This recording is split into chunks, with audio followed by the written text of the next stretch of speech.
Hi guys, it's Drea here. Today I'm bringing you a very impromptu video.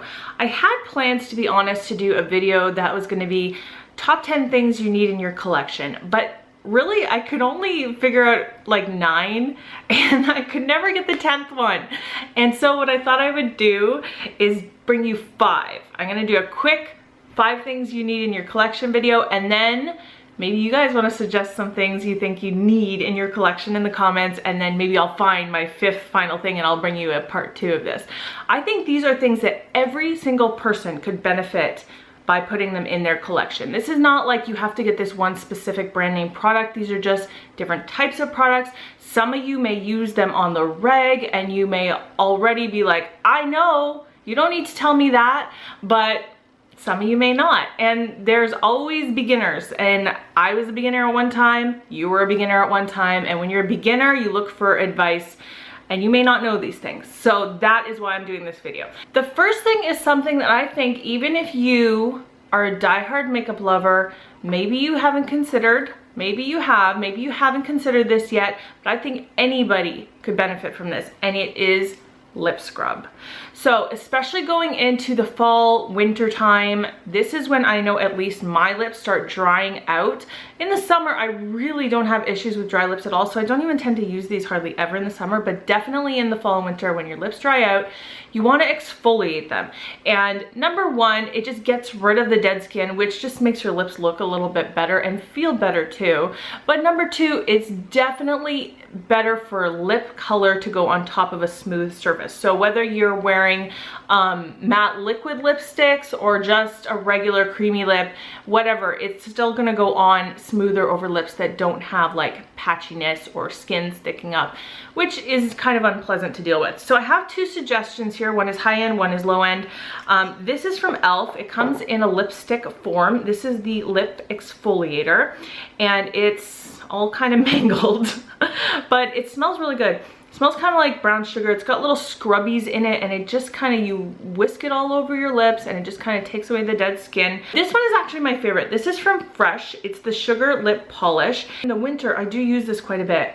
This smells so good. It smells just like the lip balms. It kind of has a lemony smell, but this, what I love about it is the exfoliators in there. I'm not even sure what they're made out of, but the little gritty bits, they are so kind of fine that it doesn't hurt. It's just a really gentle exfoliation. Second thing I think everybody needs in their collection is a good synthetic eyeshadow brush. This is the MAC 242.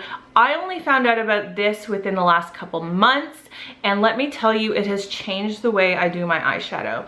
There are quite a few eyeshadows that are a little bit more on the buttery side, a little bit more of a wetter formula. Obviously not wet, but do you know what I mean? You put your finger in them and they kind of glide. You get a lot of pigment on your finger, but sometimes if you go in with like a fluffy brush or a natural hair brush, it really doesn't pick up anything.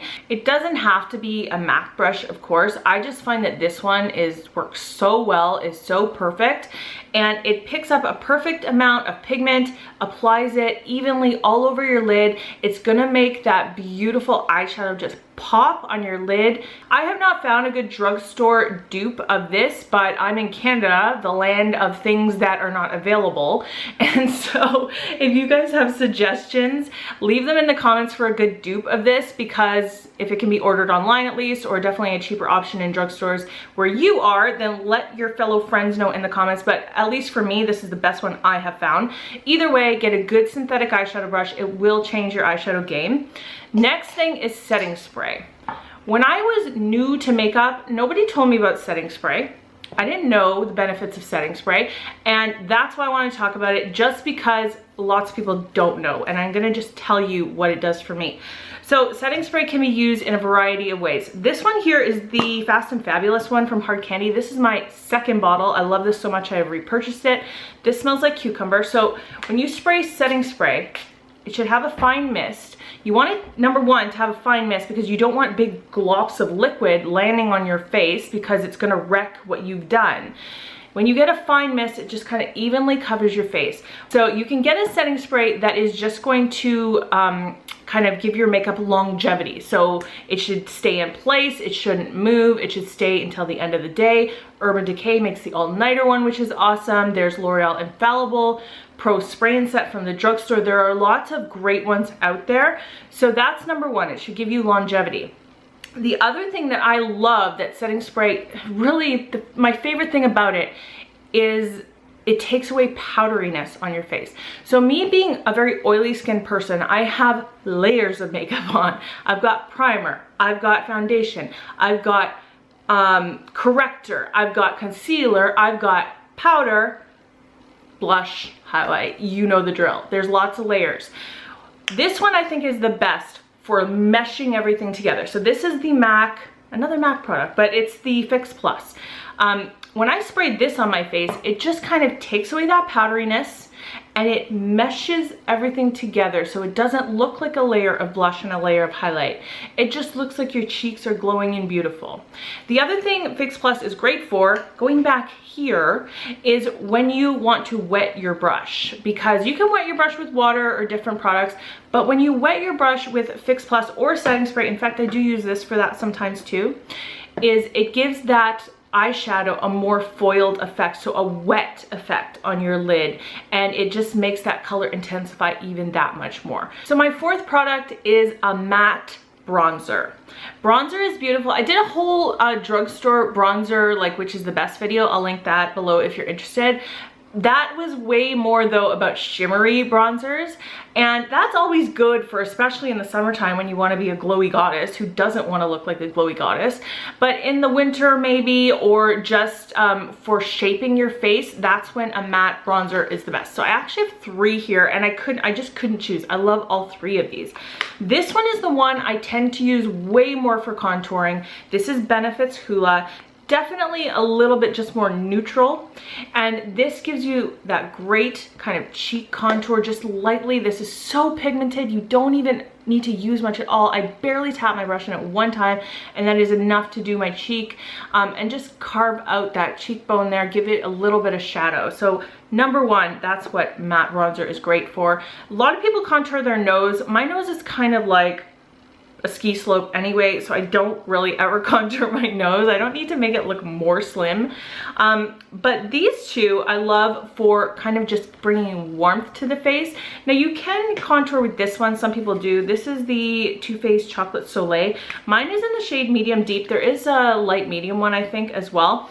But what I love is just to use it kind of at my hairline, and it just kind of brings that dimension to your face, where when you're wearing like foundation, especially if it's full coverage, it can kind of make you look porcelain and flat, which is nice. You want to look porcelain sometimes, but it can make your features a little bit flat. So when you bring in a matte bronzer with no shimmer, it's just shaping out that face a little bit more and warming it up a little bit. So love that. And then of course the NYC Sunny Bronzer is just so great for warming up your face too. This is such a good affordable option, and that's why I wanted to tell you guys about it.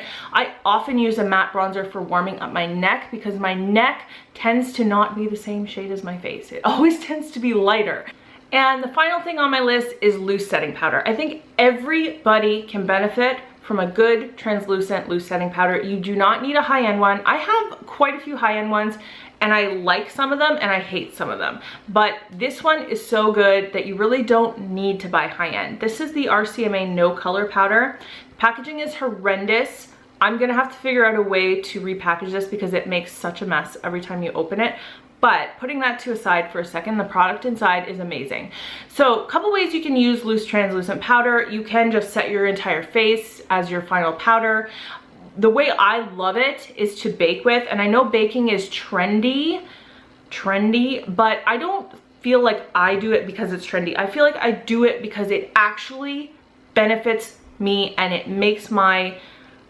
just makes my makeup look more perfected than it ever did before. And for somebody with under eye issues, like I have very dark circles, it's really kind of changed my game. So I really tend to bake just under my eyes.